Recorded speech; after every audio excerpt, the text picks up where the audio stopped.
దేవునికి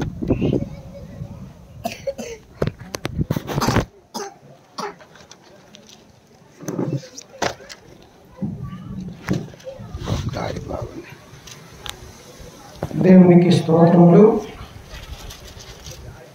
క్రీస్తునందు ఈ రాత్రికాల సమయంలో కూడి వచ్చిన సకల పరిశుద్ధులకును, నాతోటి జతపని వారికి, పెద్దలకును, యవనస్తులకును, మరి ముఖ్యంగా ఈ యొక్క కృతజ్ఞత కోడిక ఏర్పాటు చేసినటువంటి శోభావై కుటుంబానికి ప్రభు అయినటువంటి యేసుక్రీస్తు నామమున మీ అందరికీ కూడా వందనాలు తెలియజేస్తూ ఉన్నాను.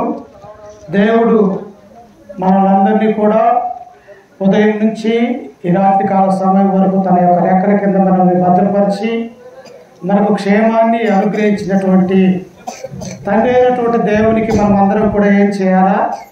కృతజ్ఞతాస్తుతులు చెల్లిస్తాం. అందుకే ఈ రాత్రి వేళ సమయంలో ఎందు నిమిత్తము మనం యొక్క కుటుంబంలో కూడుకున్నాము, ఎందుకు స్వార్థికుల్ని సంఘమును పిలిపించుకొని తన యొక్క కుటుంబంలో తండ్రి అయినటువంటి దేవుణ్ణి స్తుతించాలా, గణపరచాలా అన్నటువంటి ఆలోచన కలిగి ఈ కుటుంబం ఎంతో శ్రమపడి ఈ కుటుంబంలో దేవునికి ప్రార్థన పెట్టుకుంటూ ఉన్నారు. అలాగనే మనం ఏం చేస్తూ ఉన్నాము? సంఘముగా ఆయన యొక్క శరీరం అనే అవయములుగా ఉన్నటువంటి మనము కూడా వారితో పాటు దేవుణ్ణి మనము మహిమపరుస్తూ ఉన్నాము ప్రియుల. అందుకనే ఈ రాత్రికాల సమయంలో ఈ యొక్క కుటుంబము సాగరి వెళ్ళి మొక్కుబడి చేసుకొని తమ యొక్క ప్రయాణములో తమ యొక్క కుటుంబాన్ని దేవుడు దీవించిన విధానాన్ని బట్టి ఆయనకి మొక్కుబడి చెల్లించుకుంటే దేవునికి కృతజ్ఞతలు చెల్లిస్తూ ఉన్నది. అందుకని ఆ మొక్కుబడి గురించి కొన్ని మాటలు మనం నేర్చుకుంటూ కొన్ని నిమిషాల పాటు దేవుని యొక్క వర్తమానాన్ని మనం చదువుకుందాం ప్రియుల. మొక్కుబడి అంటే ఏమిటి? అసలు దాని అర్థము నమస్కరించుట. మొక్కుకుంటా అంటే మనం ఒక సాటికి వెళ్తాము, మనం అక్కడ తగ్గి దేవునిలో జీవించాలి అంటే మనం ఏం చేయాలి? అక్కడ నమస్కరించుట అనగా మొక్కుకున్నట్టే వందనములు చేయుట. ఎవరి దగ్గర? దేవుని దగ్గరికి వెళ్ళి మనం మొక్కుకుంటూ ఉన్నప్పుడు మనం మనస్ఫూర్తిగా దేవునికి ఏం చేస్తూ ఉన్నాము? నమస్కరిస్తూ ఉన్నాము ప్రియులారా. అందుకనే ఇంకా ఏమంటూ ఉన్నాడు అంటే, మరి సాగిలపడి వందనములు చేయుట, ఒక విషయమందు హృదయంలో అనుకొని దానిని దేవునికి చెల్లించట్లో ఎంతో ఆనందం ఉంటూ ఉన్నది ప్రియులారా. చూడండి, మన యొక్క జీవితంలో ఏం చేయాలని నా యొక్క దేవునికి, ఇదిగో నా యొక్క శ్రమలలో నా యొక్క బాధలలో దేవునికి నేను మొక్కుకున్నాను, ఇది చెల్లించలేకపోతే అని చెప్పేసి ఈనాటికి కూడా అనేక మంది మొక్కుబడి అనేది చెల్లించలేనటువంటి వారిగా ఉంటూ ఉన్నారు. కానీ దాన్ని చెల్లించిన తర్వాత హృదయం అంతా ఎలా ఉంటుంది? సంతోషంతో ఉంటుంది ప్రియులారా. నా దేవుని దగ్గరికి నేను వెళ్ళాను, నేను మొక్కుబడి చెల్లించుకున్నాను అని చెప్పేసి ఎంతో సంతోషించే వారిగా మనం ఉంటూ ఉన్నాం. అందుకనే బైబిల్లో కూడా అనేక మంది దేవునికి మొక్కుకున్నారు. దేవుని యొక్క సన్నిధానములో, ఆయన యొక్క సంఘములో, లేకపోతే ఆయన యొక్క ఆలయములకు వచ్చి అనేక మంది మొక్కుబడి చేసుకున్నటువంటి వారిగా మనం చూస్తూ ఉన్నాం. ఎక్కడ? దేవుని యొక్క మందిరానికే వెళ్ళవలసినటువంటి ఆ మొక్కుబడి చేసుకోవాల్సినటువంటి అవసరం లేదు. తన యొక్క కుటుంబంలో ఉన్నప్పుడు మొక్కుబడి చేసుకున్నటువంటి వారు ఉన్నారు, ఆపదలలో ఉన్నప్పుడు మొక్కుబడి చేసుకున్నారు, లేకపోతే ప్రయాణాలు చేస్తూ మా యొక్క ప్రయాణము సరిగా జరిగితే నీకు మొక్కుబడి చెల్లిస్తాను అన్నటువంటి వారు కూడా బైబిల్లో అనేక మంది ఉంటూ ఉన్నట్టుగా మనం చూస్తూ ఉన్నాం. అందుకని యొక్క రాత్రి వేళ సమయంలో మొక్కుబడి గురించి ఎలా ఉన్నదంటే, పాత నిబంధన కాలంలో ప్రియులారా, ఒక పురుషుడు మొక్కుబడి చేసుకుంటే దేవాని యొక్క ఆలయములకు వచ్చి, నీ యొక్క మందిరానికి వచ్చి, ఇదిగో నేను మొక్కుబడి చేసుకుంటూ ఉన్నాను, ఈ కార్యము నా ఎడల జరిగిస్తే ఇదిగో నీకు మొక్కుబడి చెల్లిస్తాను అని ఆ యొక్క పురుషుడు అనుకుంటే అతను తన ఇంటిలో నుంచి ఏమి తీసుకువెళ్ళాలో తెలుసా?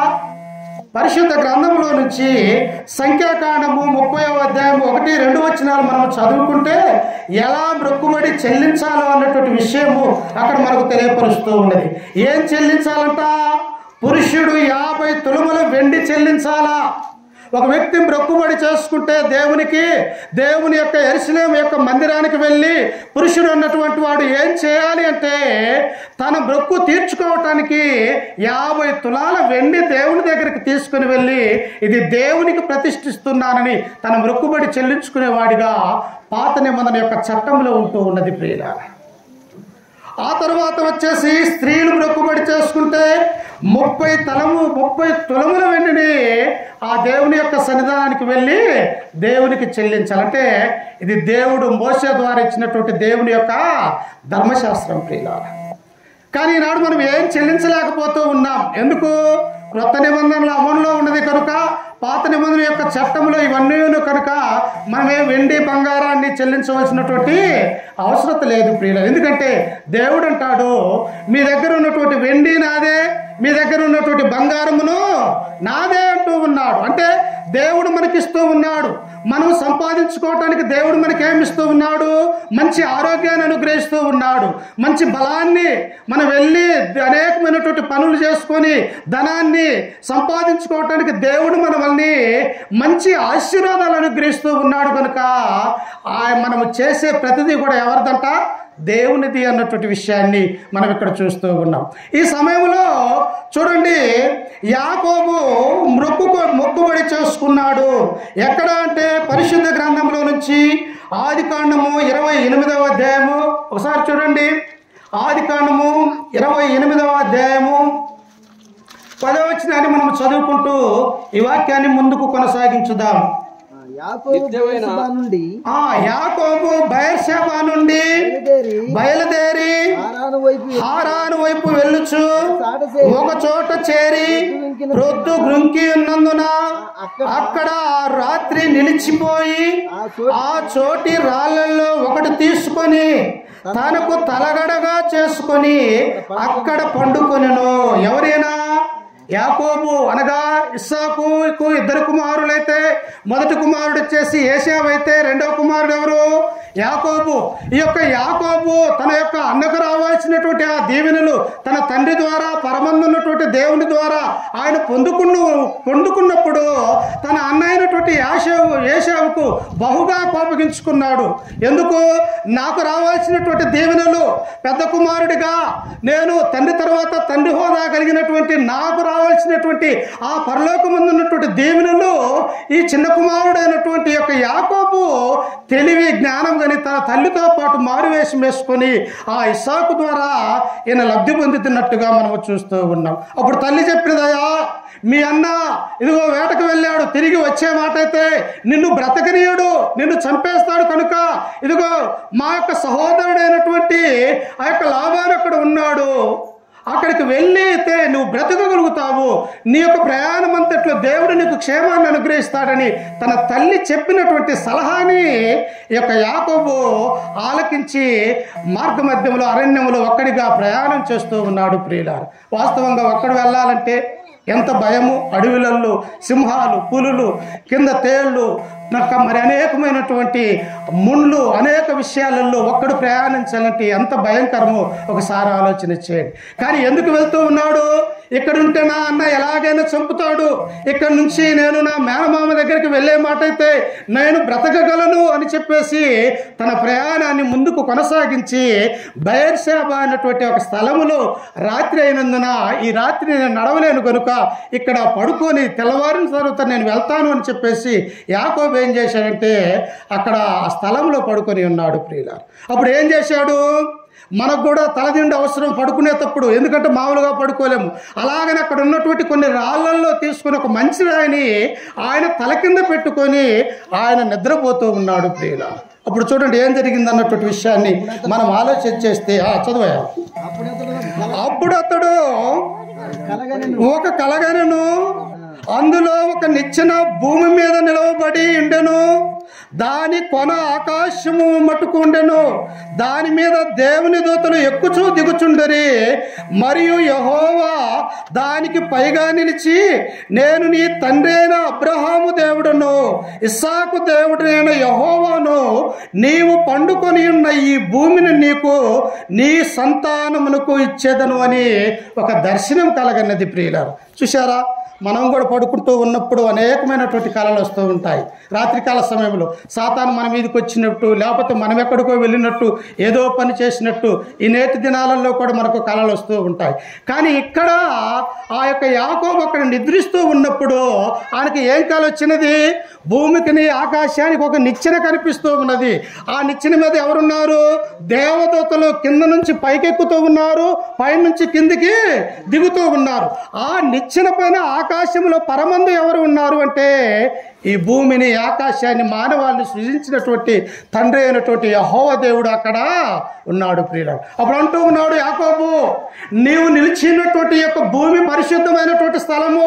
ఇదిగో నీ తండ్రి అయినటువంటి అబ్రహాము, ఆయన కుమారుడైనటువంటి ఇస్సాకు, వారి యొక్క దేవుడిని నేనున్నాను కనుక ఇదిగో నీ యొక్క ఈ స్థలాన్ని నీకును నీ సంతానానికి అనుగ్రహిస్తానంటున్నాడు. చూశారా, ఈనాడు ఒక వంశం భూమి మీద ఒక కుటుంబంగా ఏర్పడి కుటుంబంలో బ్రతకాలంటే ఎన్నో శ్రమలు, ఎన్నో ఇబ్బందులు, ఎవరుంటారో ఎవరు చనిపోతారో అన్నటువంటి విషయంలో నేటి మానవులు ఉంటూ ఉన్నారు. కానీ ఈ యొక్క యాకోబుకు దేవుడు ఏం చేశాడంట?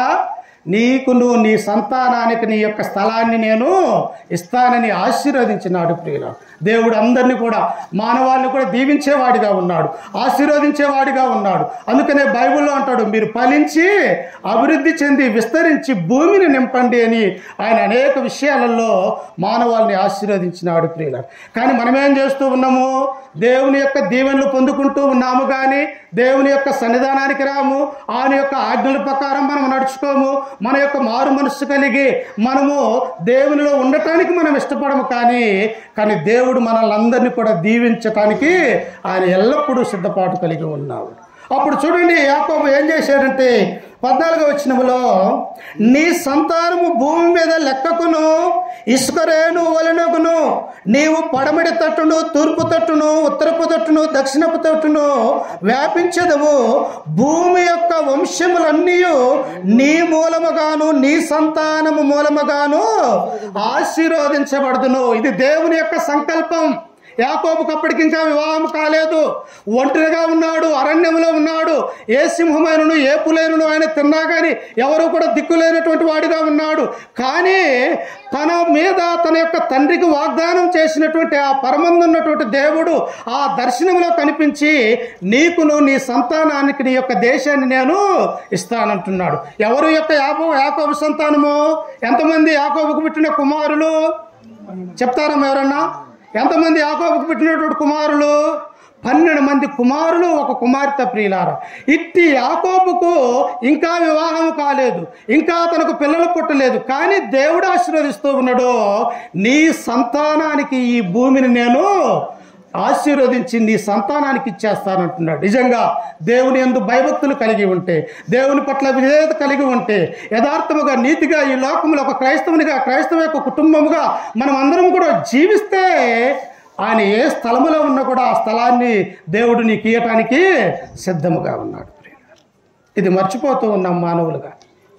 అప్పుడు చూడండి ఆ పై వచనములో చదువుకుంటే 16వ వచనములో, యాకోబు నిద్రలేచి నిశ్చయముగా యెహోవా ఈ స్థలమందున్నాడు, అది నాకు తెలియకపోయిననుకొని భయపడి.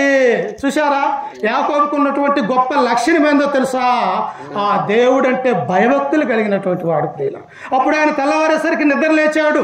ఆయన తలగడ చేసుకున్నటువంటి రాయిని చూశాడు. ఏంటి యొక్క దర్శనము? భూమికి ఆకాశానికి నిచ్చెన వేసి యెహోవా దూతలు పైకి కిందికి ఎక్కుతూ ఉన్నారు. తండ్రి అయినటువంటి దేవుడు నాతో దర్శనంలో మాట్లాడాడు. నిశ్చయముగా ఈ యొక్క భూమి ఇది పరిశుద్ధ స్థలము, ఇక్కడ దేవుడు ఉన్నాడు అని చెప్పేసి ఆ బయర్షెబాలో అక్కడ చూస్తూ ఉన్నాం. అందుకనే యేసుక్రీస్తు ఏమంటాడు? ఎక్కడైతే 2-3 కూడి నా నామమున ఏకీభవించుతారో వారి మధ్య నేను ఉంటాను. చూసారా, 1000 మంది అవసరం లేదు దేవుడికి, లేకపోతే 1,00,000 మంది, లేకపోతే 100 మంది అవసరం లేదు. ఎవరైతే నీతి నిజాయితీగా యథార్థతగా ఆయన యొక్క సన్నిధిలో 2-3 కూడి ఆయనను ఆరాధిస్తారో అట్టి వారు కావాలని దేవుడు కోరుకుంటూ ఉన్నాడు ప్రియులారా. అప్పుడు యాకోబు అంటున్నాడు, నిశ్చయముగా ఇది దేవుని యొక్క స్థలము, దేవుని యొక్క పరిశుద్ధ స్థలము అని చెప్పేసి ఆయన భయపడ్డట్టుగా మనము చూస్తూ ఉన్నాం. ఎవరు భయపడతారమ్మా? దేవుడంటే భయం కలిగినటువంటి వారు, దేవుడంటే భక్తి కలిగినటువంటి వారు భయపడతారు. దేవుని యొక్క భయం లేకపోతే భయం అనేది తెలియదు, లెక్క లేకుండా మాట్లాడతారు, ఏదైనా కూడా చేయగలరు. ఎందుకు? వారిలో దేవుడి యొక్క భయం లేదు కనుక ఏది చేయాలన్నా కూడా వారు చేసేవారిగా ఉంటూ ఉన్నారు. అప్పుడు ఈ యొక్క యాకోబు ఒక మొక్కుబడి చేసుకుంటూ ఉన్నాడు. ప్రియులారా, ఏం మొక్కుబడి చేసుకుంటూ ఉన్నాడో చూడండి. కింద వచనములో భయపడి ఈ స్థలము ఎంతో భయంకరము, ఇది దేవుని మందిరమే గాని వేరొకటి కాదు, ఇదే పరలోకపు గని అని అనుకున్నాను. ఏంటి పరలోకపు గని? ఒక వ్యక్తి లోకంలో నుంచి పరలోక రాజ్యంలో చేరాలంటే దేవుని యొక్క సంకల్పం ఏమై ఉన్నది? మొదటిగా దేవుని యొక్క వాక్యాన్ని వినాలా, విన్నటువంటి వాక్యాన్ని విశ్వసించాలా, విశ్వసించిన తర్వాత తమ మారు మనసు పొందాలా, ఆ తర్వాత పాప క్షమాపణ నిమిత్తం బాప్తిసం పొందాలా, ఆ తర్వాత ఏం చేయాలంటే సంఘములో చేర్చబడి మరణం వరకు నమ్మకంగా ఉన్నవారికి ఆ పరలోక రాజ్యం అనేది ఇస్తానన్నది క్రొత్త నిబంధన యొక్క చట్టం. ప్రియులారా, కానీ ఇక్కడ ఏమంటూ ఉన్నాడు యాకోబు? నిజముగా ఇది ఎంతో భయంకరమైనటువంటి స్థలము, ఇక్కడ దేవుడు ఉన్నాడు, ఇది దేవుని మందిరమే కానీ మరి వేరొకటి కాదు ఇది అని తన మనసులో తన హృదయంలో నిశ్చయించుకొని ఇదే పరలోకపు గని అని చెప్పేసి ఆ యొక్క స్థలానికి దేవుని యొక్క మందిరముగా ఉంటూ ఉన్నది. ప్రియులారా, ఈనాడు మనం ఇక్కడ కూర్చొని ఉన్నాం, సంఘముగా సమకూడి ఈ యొక్క సెంటర్లోనే మనం ఉంటూ ఉన్నాం. ఎక్కడైతే మనం సంఘముగా కూడుకుంటామో అది దేవుని యొక్క పరిశుద్ధ స్థలం అన్నటువంటి విషయాన్ని మనం గుర్తుంచుకోవాలి. ప్రియులారా, ఎక్కడైనా మానవాళి కూర్చొని ఆయనను స్తుతిస్తూ ఉన్నప్పుడు, ఆరాధన చేస్తూ ఉన్నప్పుడు, ఆయనను కీర్తిస్తూ ఉన్నప్పుడు అది దేవుని యొక్క సన్నిధి అన్నటువంటి విషయాన్ని మనం అందరం కూడా జ్ఞాపకం చేసుకోవాలి. అందుకే ఆయన అంటూ ఉన్నాడు కింద వచనములో చూడండి, మరియు అతడు ఈ స్థలమునకు బేతేలను పేరు పెట్టెను. అలాగే మొదట ఆ ఊరి పేరు లూజు. అప్పుడు యాకోబు, నేను తిరిగి నా తండ్రి ఇంటికి క్షేమముగా వచ్చినట్లు దేవుడు నాకు తోడయుండి నేను వెళ్ళుచున్న ఈ మార్గములో నన్ను కాపాడి తినుటకు ఆహారమును ధరించుకొనుటకు వస్త్రములు నాకు దయచేసిన ఎడలా యెహోవా నాకు దేవుడై ఒక మొక్కుబడి చేసుకుంటూ ఉన్నాడు. నేను అరణ్యములో ఉన్నా, ఎవరు కూడా నాకు దిక్కులేనటువంటి వారిగా ఉన్నా, తల్లిదండ్రులు వదిలిపెట్టా, అన్న నన్ను చంపడానికి వస్తూ ఉన్నాడు, ఏం చేయాలో దిక్కు తోచనటువంటి స్థితిలో అరణ్యములో ఒక చోట పడుకొని ఉంటూ ఉన్నప్పుడు ఆ తండ్రి అయినటువంటి దేవుడు యాకోబును బలపరిచినట్టుగా మనం చూస్తూ ఉన్నాం. నా జీవితంలో కూడా ప్రియులారా, అనేక విషయాలలో కొన్ని సమయాలలో మన యొక్క జీవితం కూడా చేజారిపోతుందేమో అనుకుంటాం. అనేక శ్రమలు మన యొక్క కుటుంబంలో వస్తూ ఉంటాయి, అన్నదమ్ములు వెళ్ళిపోతారు, రక్త సంబంధికుల దగ్గరకు రారు, ఏం చేయాలో తెలియనటువంటి స్థితిలో నిన్ను బలపరిచేది ఎవరు అంటే మనల్ని పుట్టించినటువంటి ఆ దేవుడు తప్ప ఎవరు కూడా బలపరచట్లేదు. అందుకనే 119వ కీర్తనలో ఆయన అంటాడు, ఆయన రాజులను నమ్ముట కంటే యెహోవాను ఆశ్రయించుట మేలు, మనుషులను నమ్ముట కంటే యెహోవాను ఆశ్రయించుట మేలు అని కీర్తనాకారుడు మనకు తెలియపరుస్తాడు. అంటే మనుషుడు మోసం చేయొచ్చు, మనుషుడు పాపానికి దారి తీయొచ్చు, కానీ పరిశుద్ధుడైనటువంటి దేవుడు నన్ను మనకు బలపరచాలంటే, ధైర్యపరచాలి అంటే ఆ దేవుడు తప్ప వేరే మానవుడు ఎవరు కూడా ఏం చేయలేడు అన్నటువంటి విషయాన్ని ఇక్కడ మనం చూస్తూ ఉన్నాం. అప్పుడు ఆయన యాకోబు అంటూ ఉన్నాడయా, ఇదిగో ఈ స్థలము పరిశుద్ధ స్థలము, ఇది బేతేలని దీనికి పేరు పెడుతూ ఉన్నాను. ఇదిగో నేను ప్రయాణమై వెళ్తూ ఉన్నాను, నాకు ఆహారమును త్రాగటానికి నీళ్లను, ఇదిగో నాకు క్షేమాన్ని నీవు అనుగ్రహించినట్లయితే ఏమంటూ ఉన్నాడట చూడండి. కింద వచ్చిన ఆయన ఏమంటూ ఉన్నాడట, ఈ మార్గములను నన్ను కాపాడి తినుటకును ఆహారమును ధరించుకున్నట్టుకు వస్త్రములను నాకు దయచేసిన ఎడలా యెహోవా నాకు దేవుడైయుండును. మరియు స్తంభముగా నేను నిలిపిన ఈ రాయి దేవుని మందిరమగును. మరియు నీవు నాకిచ్చు యావత్తులో 10వ వంతు నిశ్చయముగా నీకు చెల్లించదను. చూశారా, ఒక వాగ్దానం చేసుకుని ఉన్నాడు. దేవా, నన్ను కాపాడితే ఈ యొక్క అరణ్యములో నా ప్రాణాన్ని నన్ను కాపాడి నాకు తినటానికి ఆహారము నీళ్లను దయచేసినట్టయితే ఇక్కడ దేవుని యొక్క మందిరం అనేది ఉంటూ ఉన్నది. ఆ తర్వాత నాకొచ్చే రాబడి అంతటిలో కూడా నీకు 10వ వంతు నీ యొక్క మందిరానికి వచ్చి నేను చెల్లిస్తానని మొక్కుబడి చేసుకున్నాడు. ప్రియులారా, ఈనాడు మొక్కుబడి చెల్లించడానికి అనేక చోట్లకి మనం వెళ్తూ ఉన్నాం. పెరంగిపురం వెళ్తూ ఉన్నాం, సాగర్ వెళ్తూ ఉన్నాం, అనేక గుణదలు వెళ్తూ ఉన్నాం, గుత్తి వెళ్తూ ఉన్నాం. కానీ దేవుడు మనకిచ్చినటువంటి దాంట్లో నుంచి 10వ వంతు దేవునికి చెల్లిస్తున్నామా? ఒకసారి ఆలోచన చేయండి ప్రియులారా. చెల్లించాలని దేవుడు కోరుకుంటూ ఉన్నాడు ధర్మశాస్త్ర ప్రకారం. ఎందుకు? దేవుడు మనకు కష్టపడటానికి మంచి బలాన్ని దేవుడు అనుగ్రహించినాడు. మనకిచ్చినటువంటి ప్రతి ధనము కూడా దేవుడికి 10వ వంతుగా మనము చెల్లిస్తే, మనం ఎంత దేవునికి ఇస్తే తిరిగి దేవుడు అంతకు 3 రెట్లు 4 రెట్లు మన యొక్క జీవితంలో ఆయన మేలు చేయటానికి సిద్ధముగా ఉన్నాడు ప్రియులారా. ఇలా యాకోబు ఏమని మొక్కుకున్నాడు?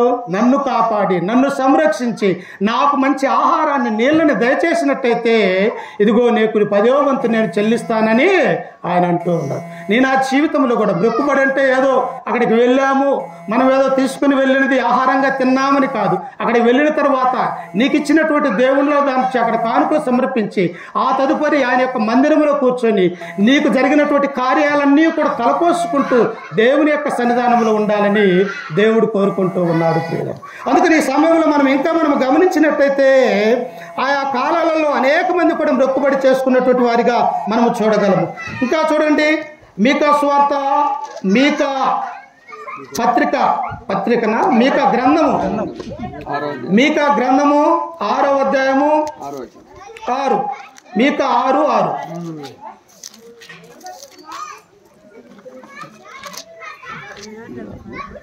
మీకా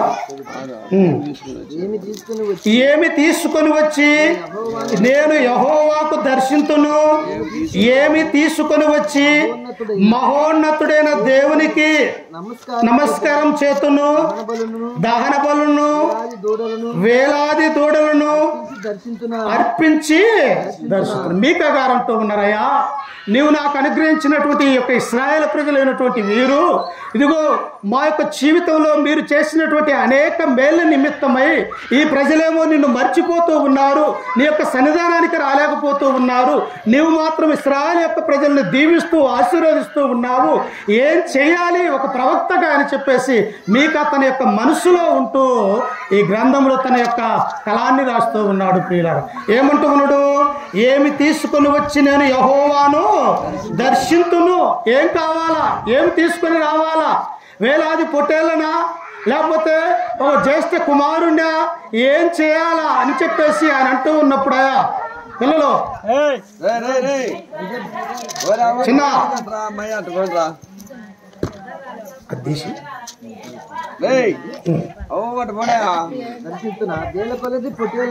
వేల కొలది పొట్టేళ్లను, వేలాది నదులంతా విస్తార తైలమును నీకు సంతోషమును. నిజంగా దేవునికి సంతోషాన్ని కలుగజేస్తాయా? అందుకని ఆయన ఏమంటూ ఉన్నాడు ఇక్కడ, వేల కొలది పొట్టేళ్లన, వేలాది నదులంతా విస్తార తైలమున ఆయనకు సంతోషము కలుగజేయున. నా అతిక్రమమునకై నా జ్యేష్ఠపుత్రుణ్ణి నేను ఇత్తునా, నా పాప పరిహారమునకై నా గర్భఫలమును నేను ఇత్తునా. ఏమంటూ ఉన్నాడు? ఏమి ఇయ్యాలయ్యా నీకు? ఏమిస్తే నీ రుణము నేను తీర్చుకోగలనయ్యా? ఇట్టి ఇశ్రాయేలు జనాంగమైనటువంటి యొక్క ప్రజలను నువ్వు ఎల్లవేళలా కాపాడుతూ సంరక్షిస్తూ ఆయన రక్షిస్తూ శత్రువుల సైన్యములో నుంచి మమ్మల్ని కాపాడుచున్నటువంటి నీకు ఈ ఇశ్రాయేలు ప్రజల తరపున ప్రవక్తగా నేను ఏమి ఇవ్వగలను అని ఆయన బాధపడుతూ ఉన్నాడు ప్రియులారా. ఎవరికి బాధ ఉంటుందమ్మా? లోకంలో ఉన్నటువంటి వారికి బాధ ఉంటుందా? ఉండదు. ఎందుకు? వారిలో దుష్ట తలంపుల్లో దుష్ట ఆలోచన కలిగి ఈ లోకంలో ఉన్నటువంటి అంధకార సంబంధమైనటువంటి సాతాను యొక్క అడుగుల జాడలో ఉంటాడు కాబట్టి దేవుని గురించినటువంటి సత్యము కానీ ఆయన యొక్క ఆజ్ఞలు కానీ వారికి తెలియదు. కానీ ఎవరికి తెలుస్తూ ఉన్నది? దేవుని యొక్క ప్రవక్తగా, ఇశ్రాయేలు యొక్క నాయకుడిగా వారికి ప్రవచించే ఒక గొప్ప సువార్థికుడిగా ఉన్నటువంటి యొక్క మీకంటూ ఉన్నాడు. ఏమి తీసుకుని వచ్చి నేను యెహోవాను దర్శింతును. నాకున్నటువంటి ఆస్తినా, ఐశ్వర్యనా, లేకపోతే గొర్రెలనా, లేకపోతే పొట్టేళ్ళనా, లేకపోతే నా యొక్క జ్యేష్ఠ కుమారుని అబ్రహాం వల్ల నేను ఇవ్వగలుగుతానా? ఏది నీకు తేవాలి అని చెప్పేది తన మనస్సులో ఆ యొక్క దేవాలయముల యొక్క మీకా మాట్లాడుతూ ఉన్నప్పుడు ఆ కింద వచనంలో ఆయన అంటూ ఉన్నాడు చూడండి, మనుష్యుడా ఏది ఉత్తమమో అది నీకు తెలియజేయబడి ఎందుకయ్యా నువ్వు డబ్బు ఇస్తావు, నా యొక్క సన్నిధానికి తిరిగి పాపం చేస్తావు, నీ డబ్బు ఏమైపోతూ ఉన్నది? వృధాగా పోతూ ఉన్నది. కాదు, దేవుడు నిన్ను ఏమడుగుతూ ఉన్నాడు? నీ హృదయాన్ని కావాలని దేవుడు కోరుకుంటూ ఉన్నాడు. అందుకనే ఇర్మియా గ్రంథకర్త అంటాడు, హృదయము అన్నిటికంటే మోసకరమైనది, అది బహు ఘోరమైన మనిషి ఈ శరీరంలో ఉన్నటువంటి జబ్బు అయితే తెలుస్తూ ఉన్నది. ఈ శరీరానికి ఏదైనా దెబ్బ కానీ పుండు కానీ లేకపోతే ఏదైనా ఉంటూ ఉన్నప్పుడు డాక్టర్కి అనేది అర్థమవుతూ ఉన్నది. కానీ అంతరంగంలో ఉన్నటువంటి హృదయంలో ఉన్నటువంటి ఈ పాపం అనేది ఎవరికి తెలుస్తుంది?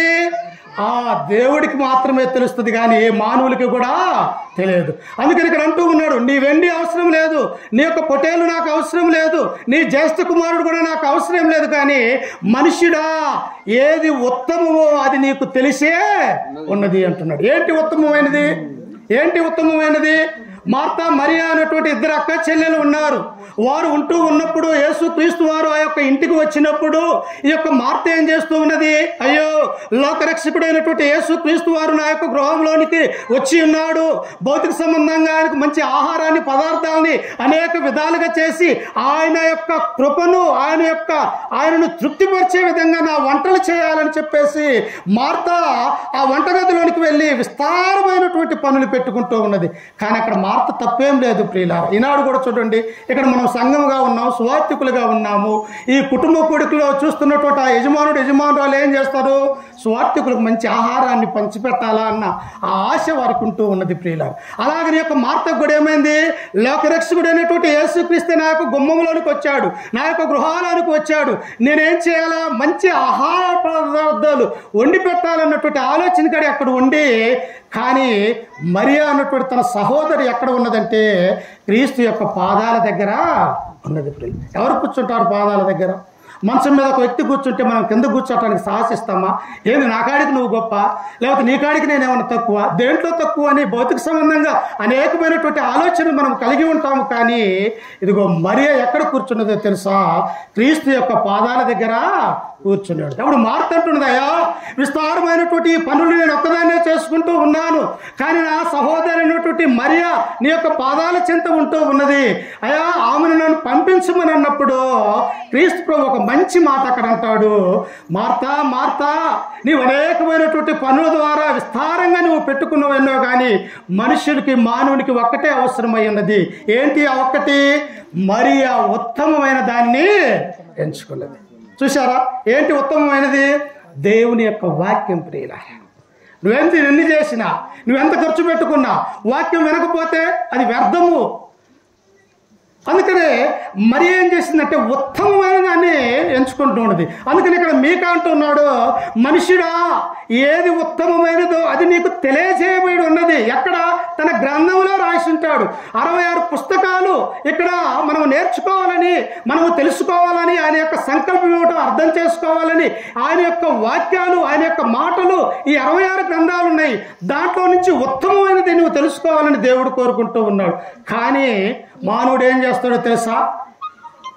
భర్త తన యొక్క భార్య దగ్గర, తన పిల్లల దగ్గర మంచి డ్యూటీ చేస్తాడు. భార్య తన భర్తను ప్రేమిస్తూ ఉంది, పిల్లల్ని ప్రేమిస్తూ ఉన్నది, పనికెళ్ళి మళ్ళీ తిరిగి వంట చేసుకుంటూ ఉన్నది. పిల్లలు చదువుకుంటున్నారు, పని చేస్తూ ఉంటున్నారు, అన్ని చేయగలుగుతూ ఉన్నారు. కానీ దేవుని యొక్క వాక్యం చెబుతుంటే మాత్రము ఈ యొక్క వినే చెవులు మాత్రము లేవు ప్రియులారా. అందుకని ఇక్కడ మనిషిగా ఏది ఉత్తమమో అది నీకు తెలిసే ఉన్నది అంటూ ఉన్నాడు. ఇంకా ఏమంటూ ఉన్నాడో చూడండి, న్యాయముగా నడుచుకొనుటయు, కనికరమును చూరగోరుటయు, దీన మనస్సు కలిగి నీ దేవుని ఎదుట ప్రవర్తించుటయు, ఇంతే కదా యెహోవా నిన్ను అడుగుచున్నాడు. అదేంది? నువ్వు బంగారం అడుగుతున్నావని మేము అనుకున్నామే, లేకపోతే వెన్నిని అడుగుతున్నావని నేను అనుకున్నానే, లేకపోతే మందిరానికి వెళ్ళిపోతే నాకు ఒక 500 పనిపోతుందని నా ఆలోచన కలిగి ఉన్నానే. కానీ యెహోవా దేవుడు ఏమంటూ ఉన్నాడు? మనుషుడా ఏది ఉత్తమమో అది నీకు తెలిసే ఉన్నది. ఎలా ఉండాలంట?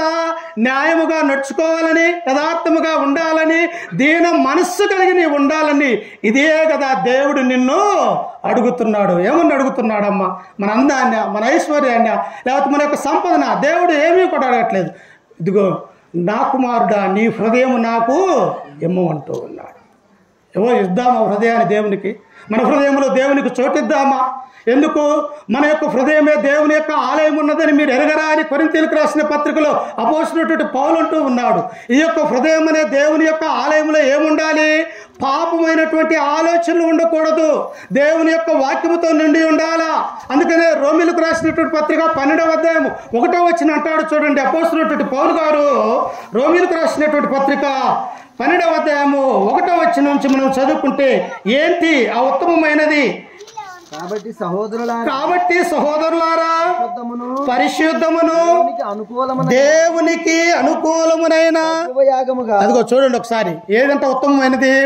అందుకే ఇక్కడ అంటూ ఉన్నాడు, కాబట్టి సహోదరులారా పరిశుద్ధమును దేవునికి అనుకూలమునైన సజీవ యాగముగా మీ శరీరమును ఆయనకు సమర్పించుకోవాలా. ఈ లోకములో బ్రతికుండగానే, నీ ప్రాణము శరీరములో ఉండగానే, ఈ శరీరము యొక్క ఆత్మ ప్రాణము ఇవన్నీ కూడా నీ దేహంలో ఉన్నప్పుడే సజీవులుగా మనం ఆయనకు సమర్పించుకోవాలా. ప్రియుల, అప్పగించుకుంటూ ఉన్నామా?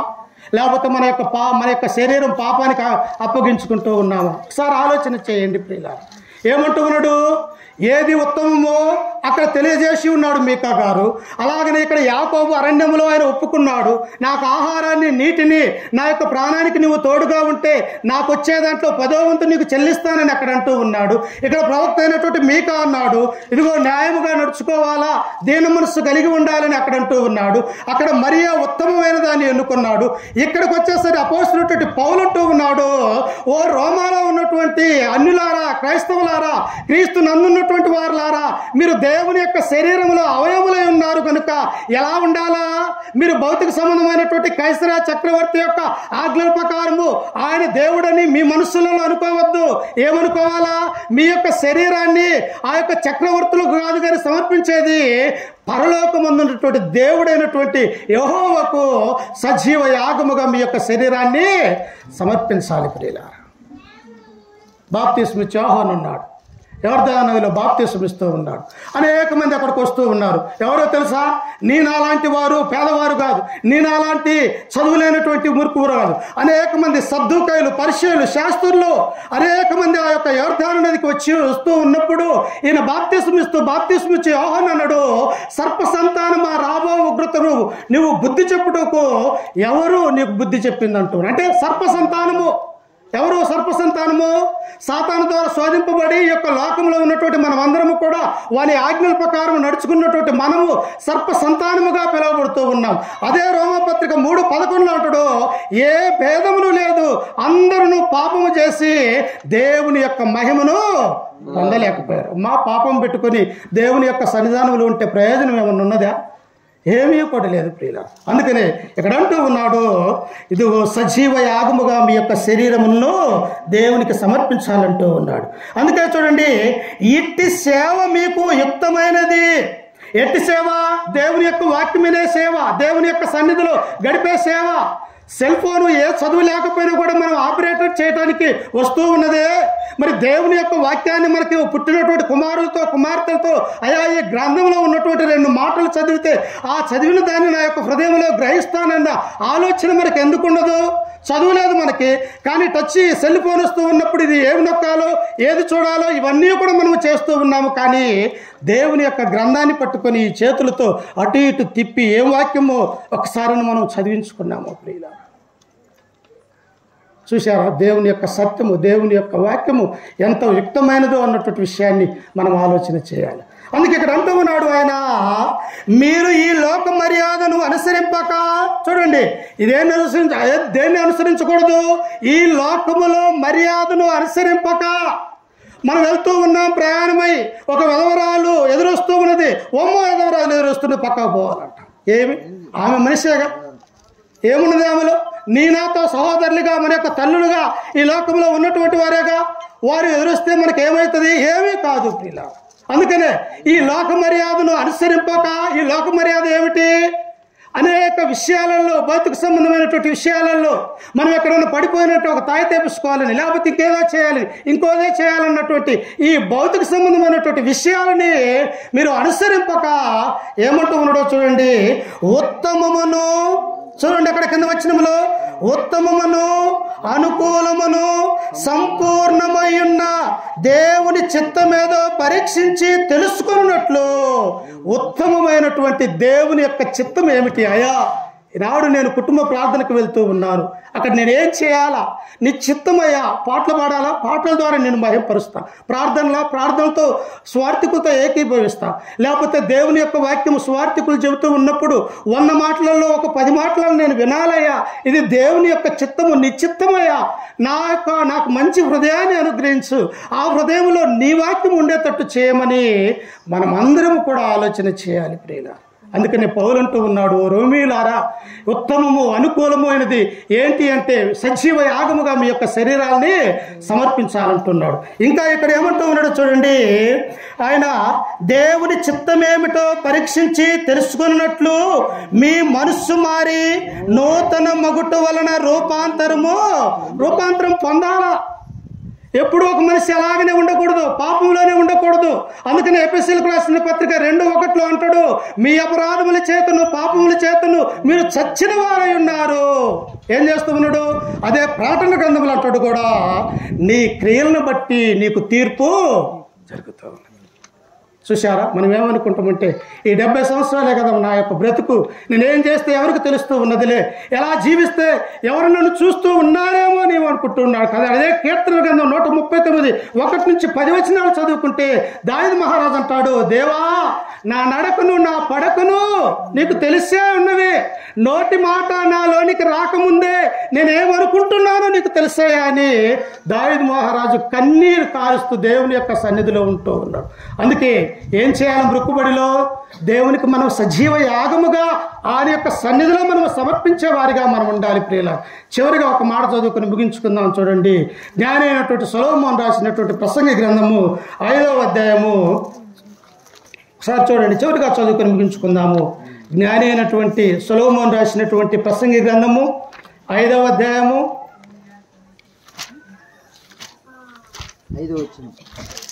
5 మొదటి నుంచి చదువుకుందాం.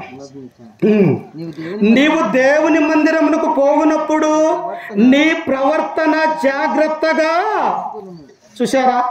ప్రతి ఆదివారం కూడా దేవుని యొక్క సన్నిధానానికి మనం వెళ్తాం, కుటుంబ ప్రార్థనలలో వెళ్తాం, స్వార్థ కూటాలకు మనం వెళ్తాం. కానీ మన యొక్క ప్రవర్తన ఎలా ఉండాలని దేవుడు కోరుకుంటూ ఉన్నారు. మన మధ్యలోనికి రెవెన్యూ డిపార్ట్మెంట్ ఒక ఎంఆర్ఓ మన మధ్యలోనికి వస్తే ఆయన దగ్గర ఎంత చేతులు కట్టుకొని ఎంత వినయంగా మన యొక్క పనులు చేపించుకోవటానికి ఎంత ఉంటే, ఆ ఎంఆర్ఓలను మానవాళ్ళని సృజించిన ఆ దేవుని దగ్గర మనం ఎంత ఉండాలో ఆలోచన చేయండి ప్రియులారా. అందుకని అంటున్నాడు, నీవు దేవుని మందిరమునకు పోవునప్పుడు నీ ప్రవర్తన జాగ్రత్తగా చూసుకోవాలా. ఇతరులకు నేనేమన్నా ఆటంకంగా ఉన్నానా? ఇతరులు ఏమన్నా డిస్టర్బెన్స్ చేస్తూ ఉన్నానా? లేకపోతే ఆయన మందిరానికి వచ్చి నేనేమన్నా అనేకమైనటువంటి విషయాలు మాట్లాడుతూ ఉన్నానా? దేవుడు నన్ను చూస్తూ ఉన్నాడు అన్నటువంటి ఆ జ్ఞానము ప్రతి వారికి కూడా ఉండాలి ప్రియులారా. ఈనాడు సాగర్ పోతా, పెరంగిపురం పోతా, పోయేటప్పుడు ఎంతో భక్తికి పోతారు, కానీ అక్కడికి వెళ్ళిన తర్వాత జరిగే కార్యక్రమాలు ఏంటియో తెలుసా? అన్నీ కూడా పాపపు కార్యక్రమాలు. ఏంటి ఆ యొక్క భక్తి? నామకార్థమైనటువంటి భక్తి. నిజమైనటువంటి భక్తి ఏంటి? ఉత్తమమైనటువంటి ఆయన యొక్క వాక్యం వినాలా. దేవుని యొక్క మందిరానికి వెళ్ళినప్పుడు మన యొక్క ప్రవర్తన జాగ్రత్త కలిగి ఉండాలా. నేను ఎలా జీవిస్తూ ఉన్నా, ఎలా నడుచుకుంటున్నా అన్నటువంటి ఆలోచన కలిగి ఉండాలి. అందుకే కింద వచ్చిన ఆయన అంటాడు చూడండి, ఆయన బుద్ధిహీనులు అర్పించినట్లుగా బలి అర్పించుట కంటే సమీపించి ఆలకించటం మేలు. ఏంటికి 10,000 రూపాయలు ఒక గొర్రె పుట్టలను తీసుకువెళ్ళి అక్కడ బలిచ్చి ఆయన యొక్క సన్నిధిలో నువ్వు కూర్చోక తినుచు త్రాగుతూ నీ ఇష్టానుసారంగా చేస్తే అది దేవుడికి ఇచ్చినట్టు కాదు. అందుకని ఇక్కడ అంటున్నాడు, బుద్ధిహీనులు బలి అర్పించుట కంటే సమీపించి ఆలకించుట శ్రేష్టం ప్రియులారా. ఏం చేయాలంట? ఈనాడు యేసుక్రీస్తు అంటాడు, ఇదిగో నా మాట ఎవరైనా చెవు కలిగినటువంటి వాడు వినును అంటాడు. చెవులు అందరికి లేవమ్మా. ఒక్కొక్కరికి 2 చెవులున్నాయి, 2 కళ్ళున్నాయి, 2 కాళ్ళున్నాయి, 2 చేతులున్నాయి. దేవుడు మంచి ఆకారాన్ని ఇచ్చాడు. కానీ యేసుక్రీస్తు ఏమన్నాడు తెలుసా? చెవిగలవాడు నా యొక్క మాటను వినుడు అంటున్నాడు. అదే మాటలు యాకోబు రాసినటువంటి పత్రిక 1:19 అంటాడు. ఏమంటాడు? మిరుటకు వేగిరపడివాడును మాట్లాడుటకు నిదానించాలా. సంఘములో మనం ఏం చేస్తాము? పక్కన ఉన్నటువంటి వారితో మాట్లాడతాం, ముందున్నటువంటి వారితో మాట్లాడతాం. వారు పలకపోతే పిలిచి పెట్టి గిచ్చుతాం. ఎందుకు? అది తప్పుడి ప్రవర్తన ప్రియుల. అందుకే ఇక్కడ అంటూ ఉన్నాడు ఆయన. ఏమంటూ ఉన్నాడో తెలుసా? బుద్ధిహీనులు అర్పించు బలి కంటే కూడా శ్రేష్టంగా ఆయన యొక్క వాక్యం వినుట శ్రేష్టము, మేలు అన్నటువంటి విషయాన్ని ఇక్కడ మనం చూస్తూ ఉన్నాం. అందుకే ఇంకా మనం చదువుకుంటే ఆ కింద వచనము ఆయన అంటున్నాడు చూడండి, నీవు దేవుని సన్నిధిన, 2వ వచనము, నీవు దేవుని సన్నిధిన అనాలోచనగా పలుకుట, నీ హృదయమును త్వరపడనీయక నీ నోటిని కాచుకొమ్ము. దేవుని యొక్క సన్నిధిలో దేవుడు ఉన్నాడు, దేవుడు చూస్తూ ఉన్నాడు. నీ నోరుని ఏం చేయాలా? భద్రపరుచుకోవాలా. కానీ మనం అన్ని భద్రపరుచుకుంటాం, కానీ నోటిని మాత్రం ఇష్టానుసారంగా మనము మాట్లాడుతూ ఉంటాం. కొంతమంది మేము వాక్యం చెబుతూ ఉన్నప్పుడు ఏమంటారో తెలుసా? తొందరగా కానివ్వండి అయ్యా, టైం కాలేదంటారు. ఏమి పనికి పోతే 9 గంటలు నువ్వు పని చేయట్లేదా? 1 గంట దేవుని యొక్క సన్నిధానంలో నువ్వు ఉండలేవా? 1 గంట నువ్వు ఆయన యొక్క సన్నిధిలో మెలుకోగలిగి ఆయన యొక్క మాటలు వినలేవా? పనికి వెళ్తే నీకు 500 డబ్బులు వస్తాయేమో, మంచిదే నీ కుటుంబానికి. కానీ దేవుని యొక్క సన్నిధిలో ఆయన యొక్క మాటలు వింటే ఆ మాటలు నిత్య జీవములు, పరలోక రాజ్యములు దేవుడు నిన్ను మెచ్చుకుంటాడు ప్రియులారా. అందుకే ఇంకా కింద వచనంలో చదువుకుంటారంటూ ఉన్నాడు చూడండి, నీ మాటలు కొద్దిగా ఉండవలను, విస్తారమైన పనిపాటుల వలన స్వప్నము పుట్టును, పెక్కు మాటలు పలుకువాడు బుద్ధిహీనుడవుతాడు. ఒక్కొక్కళ్ళు విచ్చలవిడితనంగా మాట్లాడతారు. ఏం మాట్లాడుతున్నారో తెలియనటువంటి వారిగా ఉంటారు. వారిలో ఏముంటుందంట? బుద్ధిహీనత ఉంటూ ఉన్నది. వారు పలికే ప్రతి మాటకు కూడా మనం ఏం చేయాలా? ఆ దేవునికి లెక్క చెప్పేవారిగా మనం ఉండాలి ప్రియుల. కాబట్టి ఆయన అంటాడు, నేను పరలోకంలో ఉన్నాను, మీరు భూమి మీద ఉన్నారు, మీ మాటలు ఎలా ఉండాలని అంటున్నాడు? కొద్దిగా ఉండాలన్నట్టుంటాడు. అందుకనే లూకాసు వార్త 19 కింద వచ్చిన అంటాడు, తనను తాను తగ్గించుకుని వాడు హెచ్చింపబడును, తనను తాను హెచ్చించుకుని వాడు తగ్గిస్తాడు. యేసుక్రీస్తు వాడే లోకరక్షకుడే. నీ నా పాపము నిమిత్తం కలువరిగిలో తన యొక్క రక్తాన్ని చిందించి ఆయన మరణించి సమాధి చేయబడి తిరిగి లేచిన యేసుక్రీస్తు ఒకనొక సమయంలో ఆయనతో పాటు ఉన్నటువంటి 12 మంది శిష్యుల దగ్గరికి పిలుచుకొని, అయ్యలారా ఇక్కడ నిలబడండి అని చెప్పేసి తన యొక్క చేతితో నీళ్లు తీసుకొని ఆ యొక్క భుజాన తువాలు వేసుకొని వారందరి పాదాలు కడిగినటువంటి వాడిగా యేసుక్రీస్తుని మనము చూస్తాం. అట్టి విశ్వాసము, అట్టి తగ్గింపు. మనమేమి క్రీస్తు కంటే గొప్పవారిమా? కాదే. అంతలోనే కనపడి అంతలోనే మాయమైపోయి ఆవిరి వంటి బ్రతికే మీది అంటూ ఉన్నాడు దేవుడు. అందుకే ప్రియులారా, మొక్కుబడి చేసుకునేటప్పుడు జాగ్రత్త కలిగి ఉండాలా. మొక్కుబడి ఏంటికి చేసుకుంటున్నాం? ఎందుకు చెల్లిస్తూ ఉన్నాం? చెల్లించేటప్పుడు నా హృదయం ఎలా ఉన్నది? సజీవ యాగముగా దేవుని యొక్క సన్నిధిలో ఉన్నానా, లేకపోతే భౌతిక సంబంధంగా నమ్మకార్థమైనటువంటి భక్తి జీవిస్తున్నానని మనకు మనం ప్రశ్న వేసుకునే వారిగా ఉండాలి ప్రియులారా. అందుకే కింద వచనం చదువుకొని ముగించుకుందాం చూడండి. ఆయన 4 నీవు దేవునికి మొక్కుబడి చేసుకుని ఎడల దాన్ని చెల్లించుటకు ఆలస్యము చేయకము. నువ్వు మొక్కుబడి చేసుకున్నావు, మంచిదే. కానీ దాన్ని చెల్లించడానికి ఏం చేయకూడదు? ఈ నెల నాకు డబ్బులు లేవు, 1 నెల తర్వాత వస్తాయిలే, 1 సంవత్సరం తర్వాత చెల్లిస్తామంటే నీ కుటుంబంలో శ్రమ లేక. అందుకనే నీవు మొక్కుబడి చెల్లించుకుంటే దాన్ని ఏం చేయకూడదంట? ఆలస్యం చేయకూడదు. ఎందుకు? మాట ఇచ్చి మరలా తప్పకూడదు ప్రియులారా. ఆయన దేవుని సన్నిధిలో మనం మాటిస్తూ ఉన్నాం. ఇంకా ఏమంటూ ఉన్నాడు కింద వచనంలో చూడండి, ఆయన దాన్ని చెల్లించుటకు ఆలస్యము చేయకము, బుద్ధిహీనుల యందు ఆయనకి ఇష్టము లేదు. నీవు మొక్కుకొని దానిని చెల్లించము. నీవు మొక్కుకొని చెల్లింప ఉండుట కంటే మొక్కు కొనుక్కుండుటయే మేలు. నిన్నెవరు మొక్కుకోమని దేవుడు చెప్పట్లేదు. మొక్కుకున్నవా? దేవునికి చెల్లించాలి. ఎలాగా? ఉత్తమముగా, నీ హృదయానుసారంగా, దేవునికి ఇష్టమైనటువంటి రీతిగా, దేవుని యొక్క చిత్తానుసారంగా ఈ మొక్కుబడి చేసుకోవాలి. అలాగనే శోభావాయి కుటుంబం కూడా దేవుడు చేసినటువంటి కార్యాల నిమిత్తమై, ఆయన చేసిన మేళ్ళ నిమిత్తమై మొక్కుబడి చెల్లించుకొని తిరిగి ఆయన సన్నిధులు, ఆయన దీవెనలు పొందటానికి ఈ విధంగా ప్రార్థన ఏర్పాటు చేసినటువంటి ఈ కుటుంబానికి, చక్కగా ఓపికతో మీ అందరికీ, నాకు సమయం ఇచ్చినటువంటి అధ్యక్షుల వారికి, ఇక్కడ ఉన్నటువంటి సహోదరులు, పెద్దలకు అందరికీ కూడా ప్రభు అయినటువంటి యేసుక్రీస్తు నామమున వందనాలు తెలియజేస్తూ